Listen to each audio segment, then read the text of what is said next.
L'art, c'est ce cocktail Molotov en robe de soirée, élégant, mais prêt à exploser.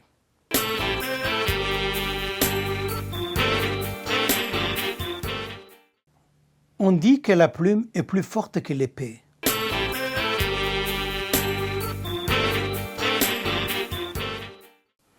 Bienvenue pour un nouveau podcast de mots en partage. Jean-Paul Sartre disait « L'écrivain est en situation dans son époque. Chaque mot a des retentissements. » Voilà qui claque mieux qu'un slogan publicitaire. Parce que non, l'artiste n'est pas un être perché en train de caresser une harpe sous la lune pendant que le monde brûle. Il a les mains dans la glaise du présent, parfois jusqu'au coude, et sait qu'un poème ou un pinceau peut frapper aussi fort qu'un marteau, ou chatouiller là où ça fait mal. Créer, ce n'est donc jamais innocent. Même peindre un chaton rose peut devenir une déclaration politique, surtout à l'ère des réseaux sociaux. Bref, l'art, c'est ce cocktail Molotov en robe de soirée, élégant, mais prêt à exploser. La bouche qui chante peut réveiller un village endormi.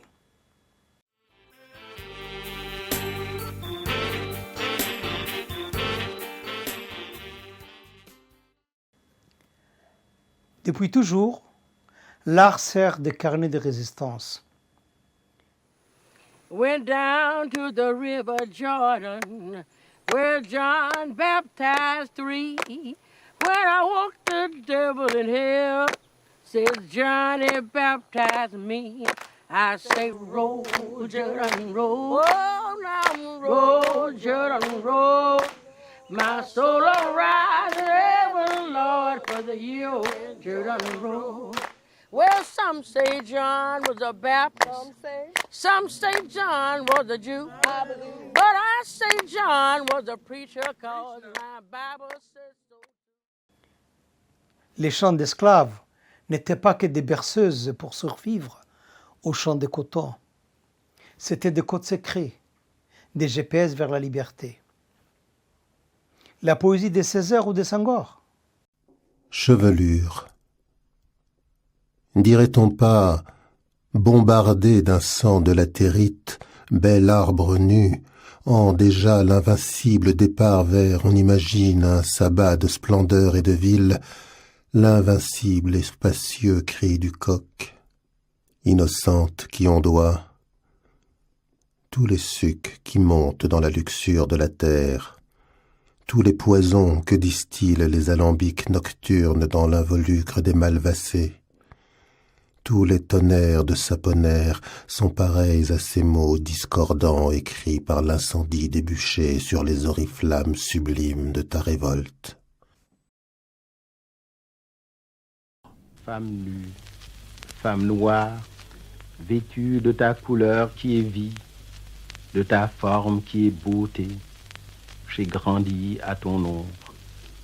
La douceur de tes mains bandait mes yeux, et voilà qu'au cœur de l'été et de midi, je te découvre terre promise du haut d'un haut col calciné, et ta beauté me foudroie en plein cœur, comme l'éclair d'un aigle.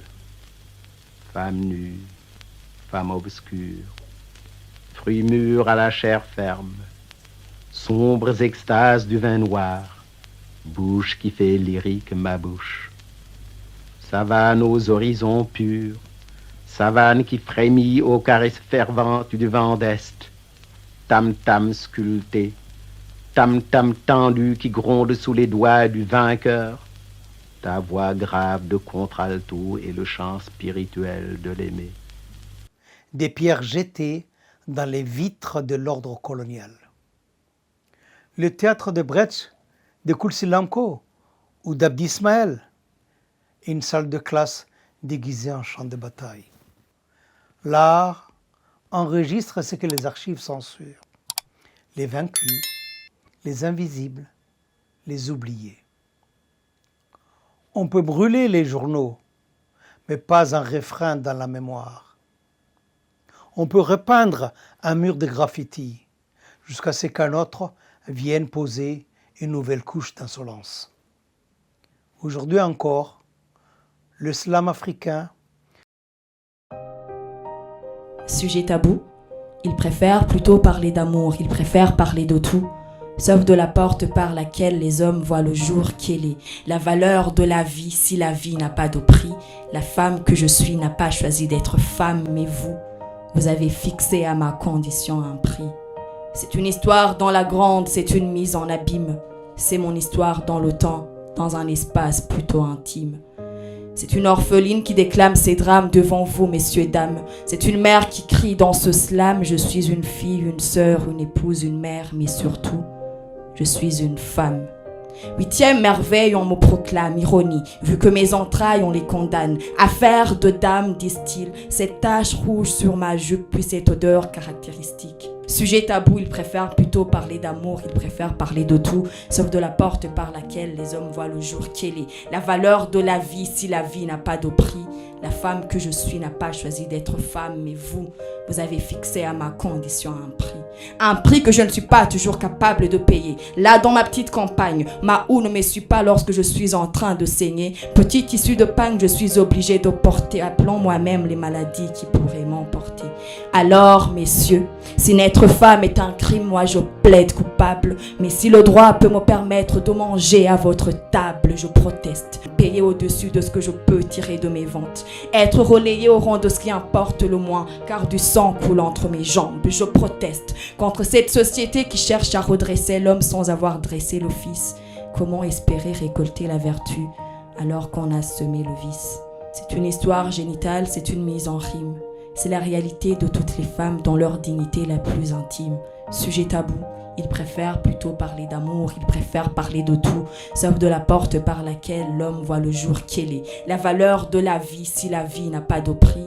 La femme que je suis n'a pas choisi d'être femme, mais vous avez fixé à ma condition un prix, alors je proteste. Les street art palestiniens ou le rap urbain sont des journaux vivants. Comme le dit si bien le dicton, même si un mur a des oreilles, c'est l'art qui lui colle une bouche.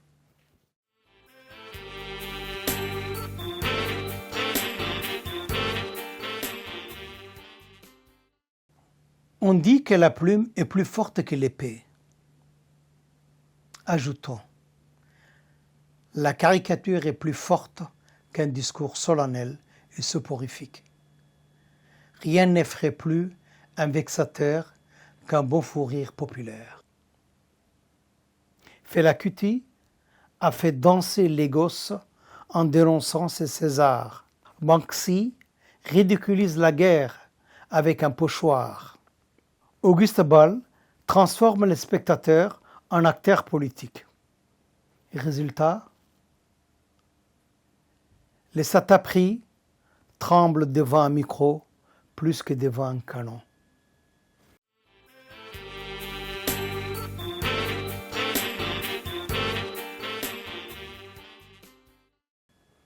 L'art n'est donc pas qu'un miroir du réel. Il est aussi une lampe braquée sur deux mains. Sam Ben-Osman a fait du cinéma une salle de classe pour tout un continent. Maya Angelou ou Ere Link ont montré que la poésie pouvait fissurer les patriarcats mieux qu'un marteau-piqueur.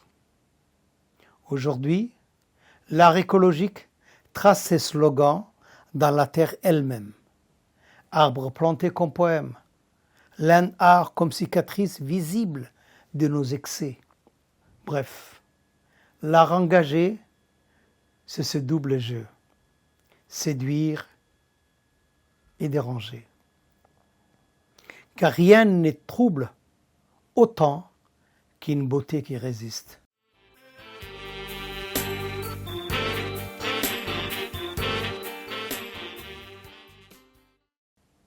Évidemment, le danger rôde. Voir un slogan révolutionnaire transformé en parfum de luxe ou un graffiti encadré dans un musée aseptisé. Capitalisme oblige. Les cocktails Molotov deviennent des bougies parfumées. Alors, l'artiste doit marcher sur une crête. Trop militant, il fait de la propagande. Trop esthète, il se coupe du monde.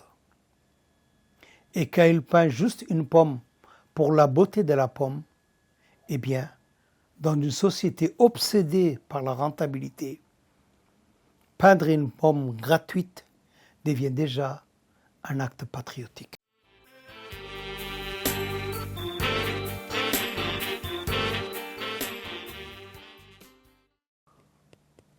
Alors, pourquoi créer?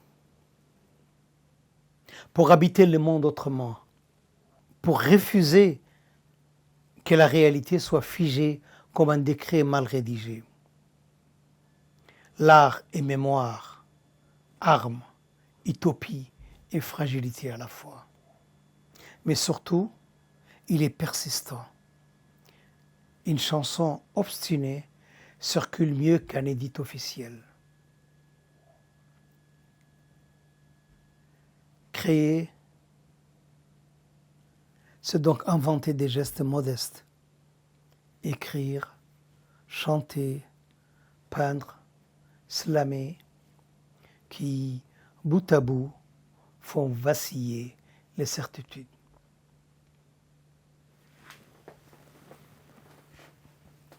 On ne crée pas pour briller, mais pour ne pas se taire.